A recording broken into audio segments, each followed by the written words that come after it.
পুরুষ কি মানুষ নাকি টাকার বিনিময়ে আবেগ আর স্বপ্ন বিক্রি করা এক চলমান এটিএম মেশিন? প্রথমেই বলে রাখি, এই লেখাটি দুর্বল চিত্তের মানুষদের জন্য নয়। এই লেখা তাদের জন্য যারা সমাজে তৈরি করা মিথ্যার মুখোশ ছিঁড়ে ফেলে কঠিন সত্যের মুখোমুখি হতে প্রস্তুত। সমাজ আমাদের শিখিয়েছে পুরুষ মানেই শক্তি, পুরুষ মানেই দায়িত্ব, পুরুষ মানেই এক অটুট দেওয়াল। কিন্তু কেউ কি কখনো প্রশ্ন করেছে সেই দেওয়ালের ভেতরের ইটগুলো প্রতিদিন কতটা ক্ষয়ে যাচ্ছে? টাকা, হ্যাঁ, এই এক শব্দেই বেঁধে দেওয়া হয়েছে পুরুষের জীবনের সংজ্ঞা। আপনার পকেটে টাকা না থাকলে আপনি পিতা হিসেবে ব্যর্থ, স্বামী হিসেবে অযোগ্য আর বন্ধু হিসেবে অপ্রয়োজনীয়। আপনার হাজার রাতের না ঘুমানো পরিশ্রম, আপনার বুকের ভেতরে জমে থাকা কষ্ট, এগুলোর কোনো দাম নেই যদি মাসের শেষে আপনার ব্যাঙ্ক অ্যাকাউন্ট শূন্য থাকে। ভালোবাসা, সম্মান, ওগুলো তো সচ্ছল পুরুষদের জন্য সাজানো বিলাসিতা মাত্র। টাকা ছাড়া আপনার ভালোবাসাটাও একটা মিথ্যে আবেগের বোঝা হয়ে দাঁড়াবে। বিশ্বাস হচ্ছে না? আপনার খুব কাছের কোনো নারীকে গিয়ে জিজ্ঞাসা করুন, একজন বেকার কপর্দক শূন্য পুরুষের হাত ধরে তিনি বাকি জীবনটা পার করতে রাজি আছেন কিনা। উত্তরটা আপনার জানা। আমরা প্রায়ই পুরুষতান্ত্রিক সমাজ বলে চিৎকার করি, কিন্তু একবারও কি ভেবে দেখেছি এই তথাকথিত পুরুষতন্ত্রের সবচেয়ে বড় শিকার পুরুষ নিজেই নয় কি?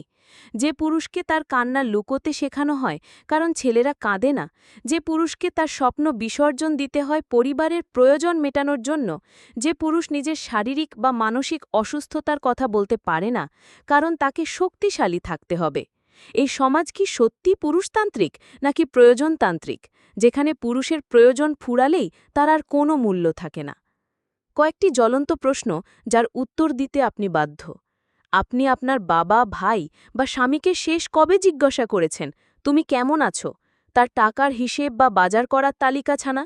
কবে তার কাঁধে হাত রেখে বলেছেন, তোমার যদি কষ্ট হয় তবে কিছুক্ষণ বিশ্রাম নাও? কেন একজন পুরুষের চোখের জলকে তার দুর্বলতা হিসেবে দেখা হয় আর একজন নারীর কান্নাকে সহানুভূতি পাওয়ার মাধ্যম হিসেবে বিবেচনা করা হয়?